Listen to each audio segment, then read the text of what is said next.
Howdy peeps, I'll be doing well. So, been an interesting last couple of videos, and I did do another one last night, but I figured it was a little bit questionable, I think is probably the best way to put it. And I suppose this one is more for the Mgtow guys that are here. You know, you're on about going your own way and that, right? And this isn't going to really resonate for everyone, but it will resonate for probably at least a handful, given that I've got 611 subscribers and counting.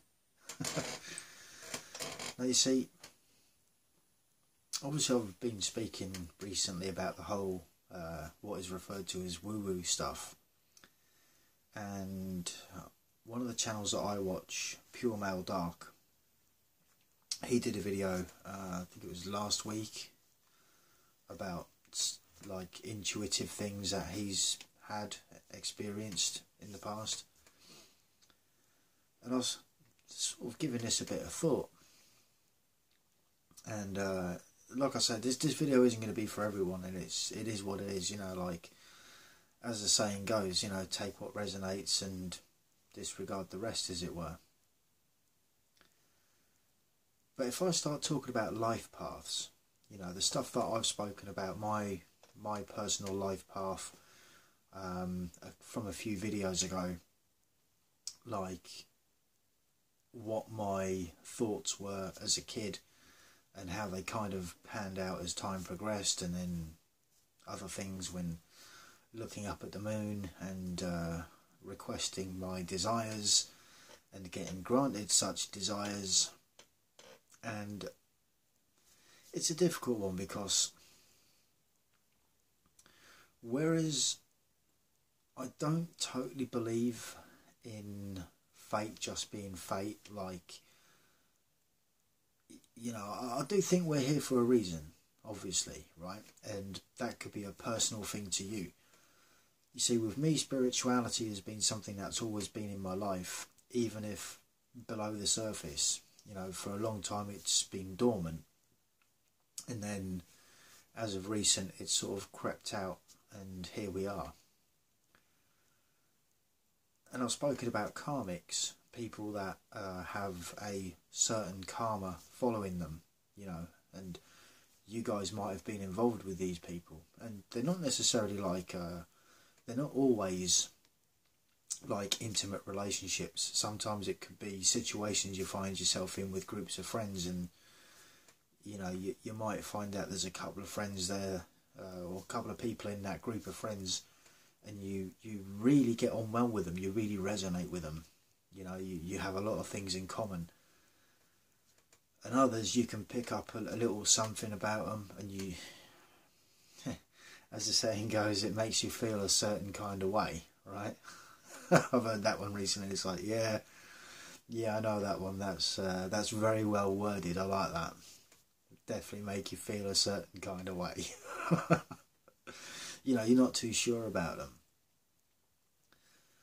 But for those of you that are going your own way because, you know, maybe you've been in relationships, maybe you've been burnt as a result. Just out of curiosity, have you ever thought beyond that, rather than the usual sort of concept of what I will refer to as the average red pillar, or the average man going his own way? Whereas they're just seeing like, oh yeah, all women are just like this and blah blah blah, right? I mean, have you thought it goes a little bit deeper than that? Like that situation of you end up getting involved with these people in a, air quotes, long-term, double air quotes, romantic relationship, close all air quotes. And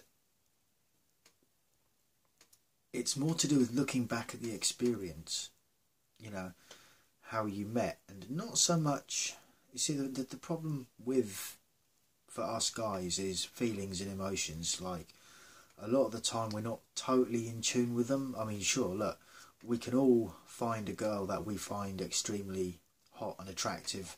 Maybe they're 10 out of a 10 in looks, personality. We might give them a 7 or maybe an 8 because we're looking at things through rose-tinted glasses. Realistically, metaphorically speaking, they might actually be a 3 or a 4 in terms of personality. And then when it comes down to the ability to hold a decent conversation with them, it might be even lower still. But you excuse all that because they're hot, right? Because they're fit, you find them attractive.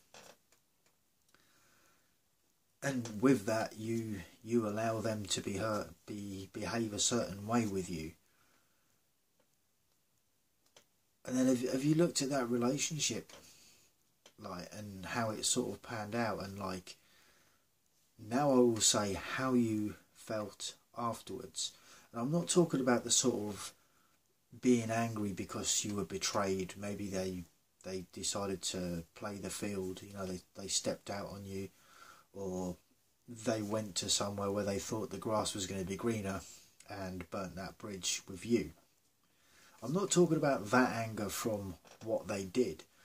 I'm talking about the feelings and emotions once you get past all that. And then, because I don't think a lot of people really look at the life lessons that they're here to learn.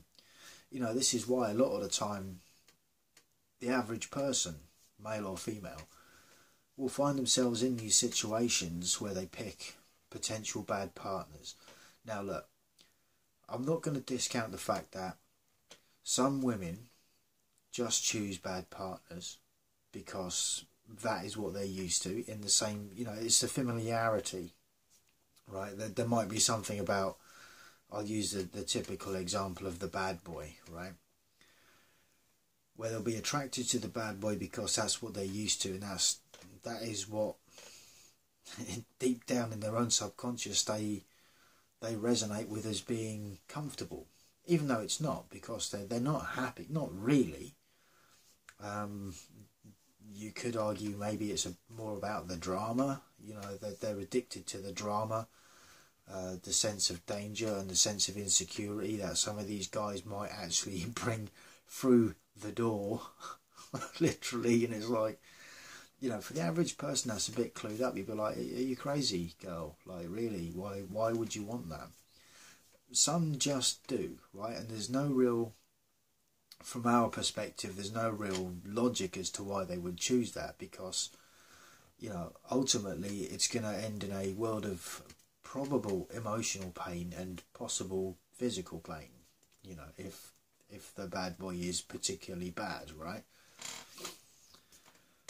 But from the perspective of understanding why we got involved in these relationships, to learn a specific lesson to not be repeated again, but in some cases having not learned that lesson, and I've said this before in other videos about blatantly recognising the red flags that were there, but still getting involved with someone else that had similar traits to the last girl that you were with, or dare I say it, it might be a familiarity to your family setting that you were involved with, you know, whereas, I don't know, but just as an example, maybe your parents weren't particularly loving towards you, you know, not enough hair strokes or something along them lines. And so that is what became home for you. You became accustomed to that, and you, in a codependent fashion, and I don't mean that in a derogatory fashion, but it is what it is, in a codependent way, you deliberately self-sabotage yourself and the opportunity for you to be happy.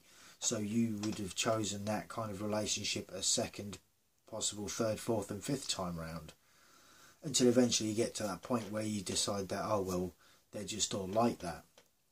And it's like, no, they're not. It's like you keep on making the same mistakes. You have not learned to identify what is good for you and what isn't, because you're too busy looking at things through rose-tinted glasses. You know, putting them up on a pedestal in your mind, thinking that they're the greatest, next greatest thing since sliced bread. 10:11 on the clock. Anyway, I'll look that one up in a minute.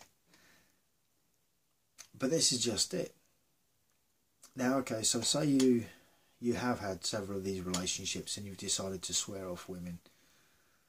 At any point, did you get an inkling that maybe that relationship wasn't going to work out from the early parts? And my question is this: why didn't you listen to it? That is your gut feeling. That is your intuition. You know, there's a lot of people that I think sometimes we ignore our intuition. I've certainly been there and done it a few times here and there. You know how it is. For the reasons I've listed in this video, whereas you see them as this, you see them as hot, but what you refuse to see is the hot mess, the mess that follows that hotness, that baggage on legs, right? And I'm not talking about the woman, I'm talking about the emotional baggage that follows, and all of that. And you willingly put that to one side. And okay, say you have sworn off relationships. Like, what then? Like, where do you progress from there? Now, sure, you could go completely off the grid, like some guys do, right? And whereas they build up a certain amount of wealth, they get a cabin out in the woods, they get whatever they need in order to live there and build and live there comfortably. But then what? Do you just sit there and, I mean, if you don't need to work, as it were, you don't need to do a 9 to 5 because you've got enough accumulative wealth, and you can just sit your days and nights by yourself, but then doing what? You know, and it's this whole self-reflection thing. Now, sometimes people will go down the path of maybe religion or spirituality. It totally depends what you're into, right? And I'm not going to sit here and say you should choose this, that or the other. It's a personal choice and you will know what it is. Sometimes you have to go through several different things before you get to that way of life that suits you best.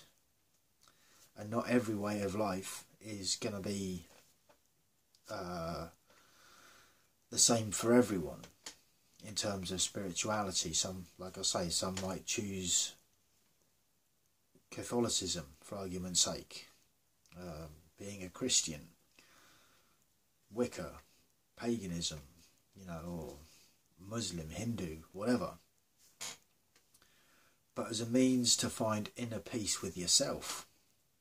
Not that you're seeking peace for yourself, but more to understand yourself, to get a higher wisdom. This is what I was saying before about, sometimes you have to take a step back from the scenario that you're in regarding who you're hanging out with in terms of your group of friends. And I'm not saying go around dump all your friends and just chuck them to the side. I'm not saying that either. I'm saying that sometimes when you get caught up with some groups of friends, they can lead you off your path, whether intentional or not. And if, like I said, I don't think everyone on this planet has got a specific path or task that they have to do. But I think there are a lot of us that have. And most of the time we don't get to see it until, we should have cottoned on earlier.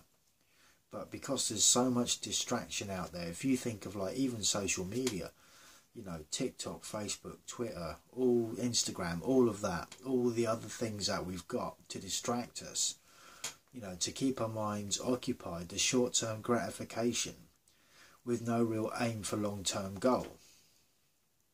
When it comes down to spirituality and understanding your path and why you are here, then that changes everything in your life. That changes literally the way you view things. I don't know, maybe just as an example, you might want to let's go all out on this one.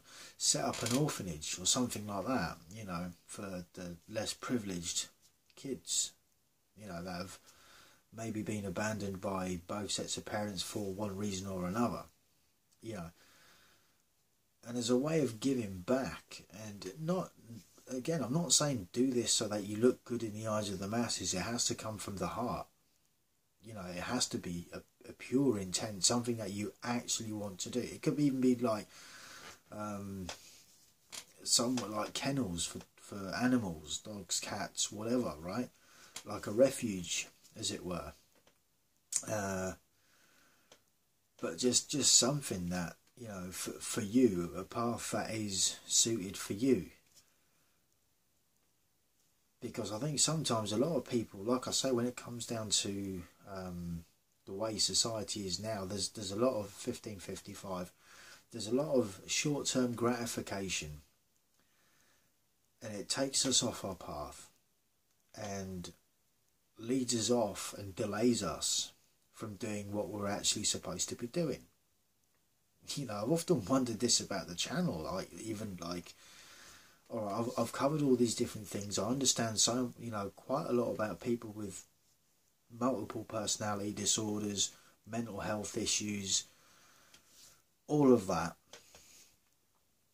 And it's sort of like, on the other sort of hand, I do sort of wonder, like, because of the sort of choices I've made in some cases, you know, whereas in terms of relationships, 1646, like, sometimes I wonder if maybe it's part of my path, and as kind of cruel and maybe sadistic or maybe masochistic as this may sound, the reason I have come into some people's lives when it comes to romantic relationships is to bring back balance and to hold up a mirror and show them who they are and how they behave. Now, that being said, it doesn't necessarily mean that even me or anyone else doing that is going to get that person to change, but it might just be the one thing that they needed in order to get some further clarity on themselves, so that they can maybe do some introspection, if that's possible for them to do that, and maybe think about what they've done and the way they behave and the way they treat others and everything else. You know, like I said, I'm not going to say it would work in every case. Some are just too far gone. At the same time, you also have to know your own limits as to what you can mentally and emotionally deal with before you hit that breaking point. 1803.